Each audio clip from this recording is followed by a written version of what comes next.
working for you.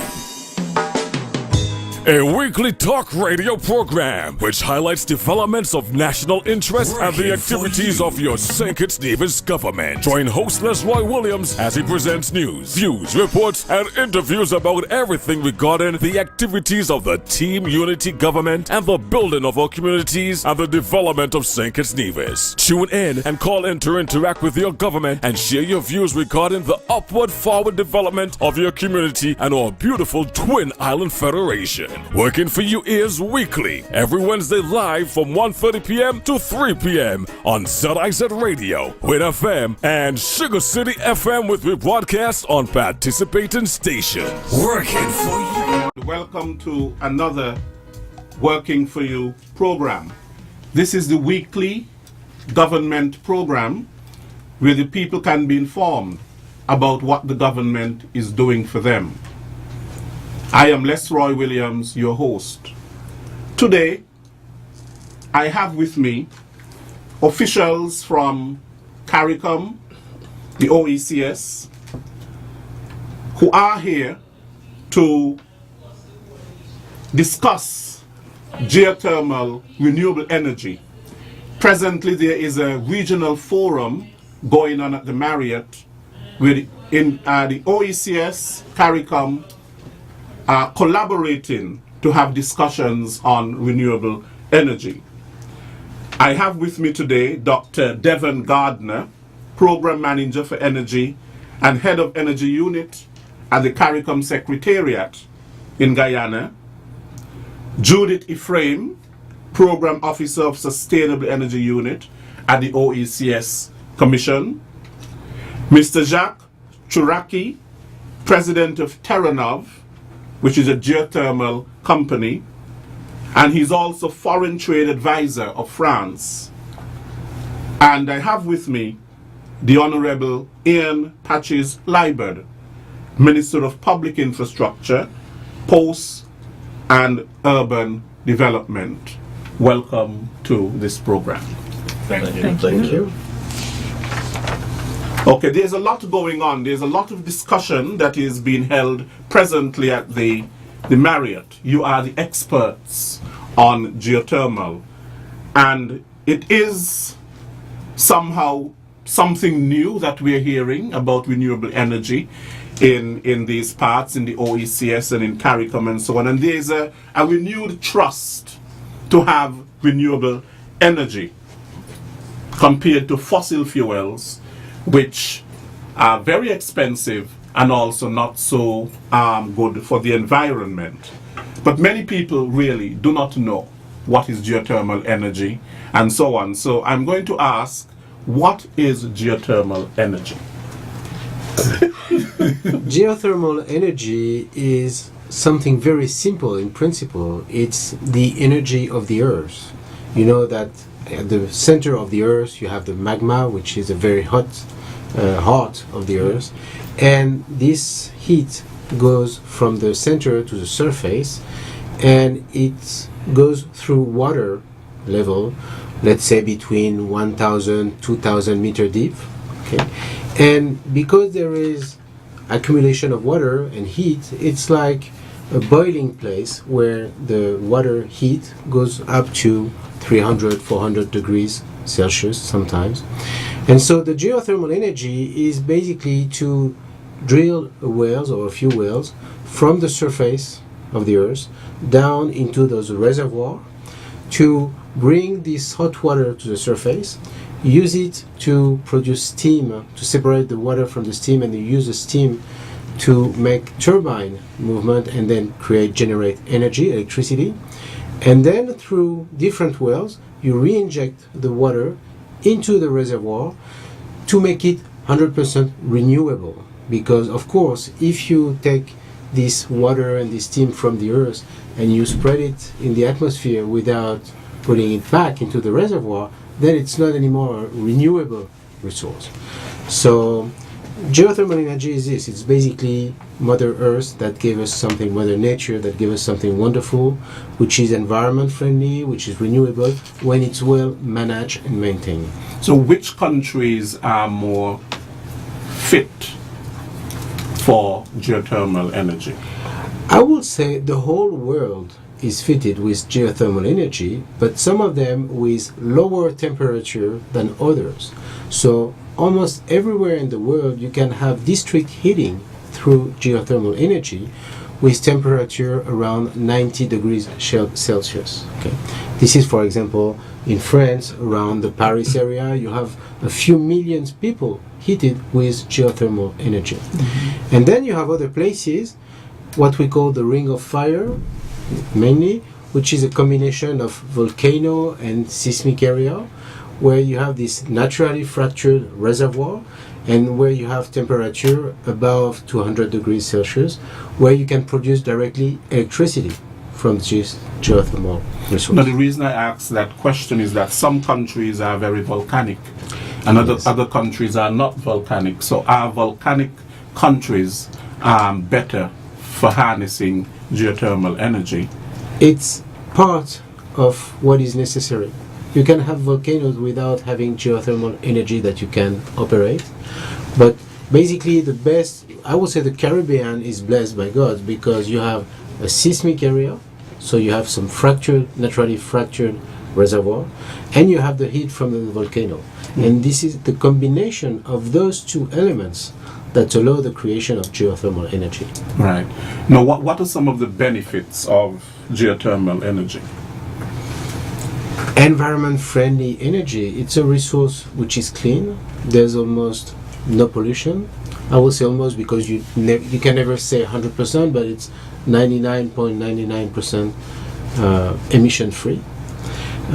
It's, I would say, cheap in a way because it's the hot water has a very decent price, I will say, very decent cost compared to fossil fuel energy. Mm-hmm. So once again, well organized, well constructed, well maintained.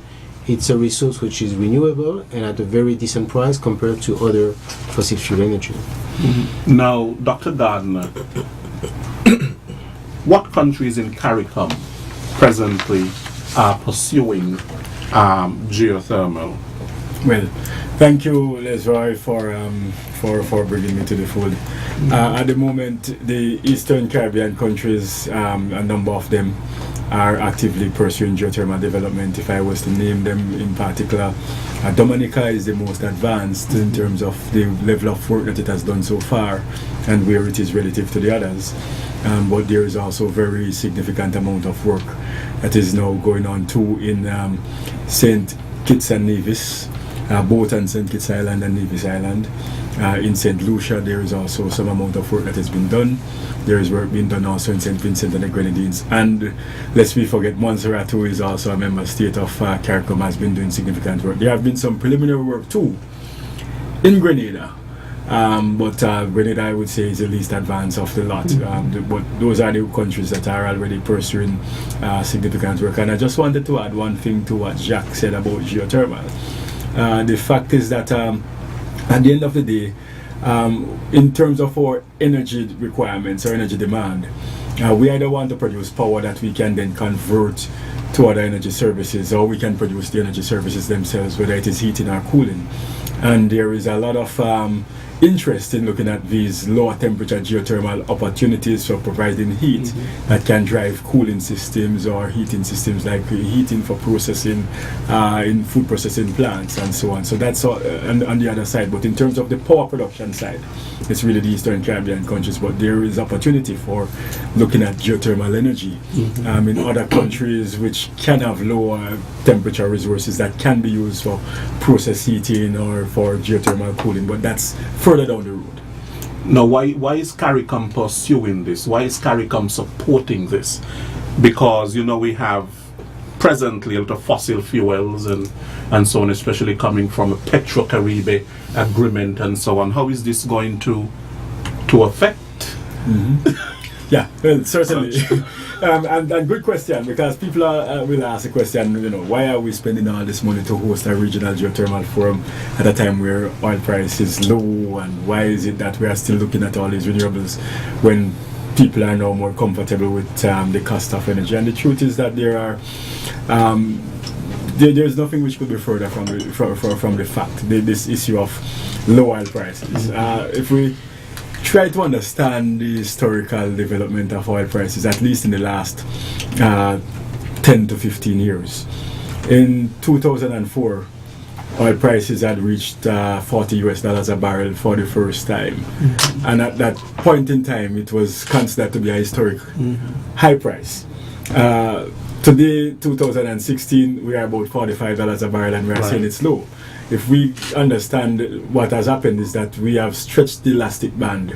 In 2008, that 2007-2008 period when oil prices rose to $147 per barrel US, and that elastic band, once stretched, never returned to its original position. So in a sense, we have become accustomed to high prices, extremely high prices. And so when we get prices which are still relatively high, but not as high as what we have been accustomed to, we view these prices as low. Okay. And then when we start to understand too that even while the prices globally are low relative to the last decade, we still are not as competitive with respect to the cost of energy relative to other countries with whom we are competing with respect to the provision of goods and services. So while our oil prices are low and have caused electricity prices to fall to an average of about 23 US cents per kilowatt hour in the CARICOM countries over the last 2 years, compared to 33 cents where it was before when it was higher. When one considers that in the US, energy prices are now 9 to 10 cents per kilowatt hour, we are still over 2 times as high. So we still spend twice as much per kilowatt hour of energy, of electricity that we use in the Caribbean compared to a manufacturer or household in the US. So things are all relative. The key about geothermal and other types of renewable resource is not just the aggregate price. It's not just about the number, it's about the predictability of that price. So when you put that geothermal plant or a renewable energy power plant in place, you work out the capital cost of that project, which is fixed. You know how much that is. Yes. You work out your operation and maintenance cost, which is relatively stable. And you can guess to a very reasonable extent, within plus or minus 5% variation, what the price of the power that is going to be produced from that plant is going to be for the next 20 to 30 years. You cannot do that with oil. So let's start with that. Now, Minister Liebert, recently you said that renewable energy is vital to any economy. That's quite a mouthful. And in an age when we're speaking a lot about sustainable growth and development, what made you say that? Well, I mean, thank you for having me on the program. If I don't get the opportunity, I want to also thank the CARICOM Secretariat through Devon, Dr. Gardner, my good friend Devon, and the OECS, of course, beautiful Judith, and who have brought these intellectuals together and different donors and public officers for this first Caribbean regional geothermal forum. That's very important. And I would say, in addition to what Devon just said, we can think as well of the carbon emissions, what's happening in the world today, how delirious the effects are on our climate. You see what's happening in terms of our rainfall or what have you. But to answer your question directly, and I'm happy that Jacques referred to it as a blessing, because when I made mention of that at a forum some months ago, I said we are blessed with wind, we are blessed with sunshine, we are also blessed with 2 volcanoes. And someone caught me on the fringes and said, "Why are you saying you're blessed with 2 volcanoes? Volcanoes are dangerous, it's a risk." And I think that is what kept us, that is what retarded lots of the nations who have that resource. It prevented them from developing that resource. But this was what they call the myth, that get away from volcanoes, right? Have nothing to do with them. Once you start drilling the seismic, people start to get a little bit edgy. But we have seen it as a resource, and from a government perspective, we believe that we can be self-sufficient in Yes. wind, in solar, and of course geothermal. We believe that once we develop these resources, and in particular geothermal, right, it would hasten us to sustainability in terms of our development and in terms of economic growth. That's of critical importance to the government of the day. So Jack's mentioned the environment. Obviously, we're looking towards a carbon-free economy and environment, and we are looking at, of course, the costs. Right? Devon mentioned the cost of fossil fuel in terms of the fluctuation, the uncertainties as it comes to that. You see what's happening now, even in our region, Yes. as it relates to the Bolivarian Republic of Venezuela. Yes. So we believe that if we get self-sufficiency in these resources and the use of these resources, one, we will ensure that we have some security, energy security, one, that will help us to sustain a development and enhance economic growth. Two, we believe that there must be equity in terms of energy distribution. We are strong in the view that every citizen of this country must have access to affordable electricity. And of course, I mentioned before the environment, which is critical. And once we move to those types of resources, and in particular geothermal can also have a derivative in terms of finding or helping us to move forward in terms of desalination, in terms of getting desalination. It's a high cost, and that's a derivative we can consider as well, apart from the environmental concerns. So once we reduce the cost of energy, I'm told that in the hotel sector, for example, energy cost is almost 50% of their overheads, right? Manufacturing, right? So if we can reduce the cost of energy by going towards renewables, then of course you are enhancing operations in the hotel sector, as I said, in the manufacturing sector, in other businesses, and of course, most importantly, the cost to the average man. Sure. We call them the consumers. Sure. Now, Minister, where are we in terms of geothermal in the Federation? I know that it is being pursued in Nevis, and now we have started exploration here. Could you give us an update in terms of where we are in the Federation with geothermal energy? Certainly, well, our partner in the development is here with us, but I can say, based on the roadmap, we are about 80% on the way. We have done rather 80% of the surface exploration, right?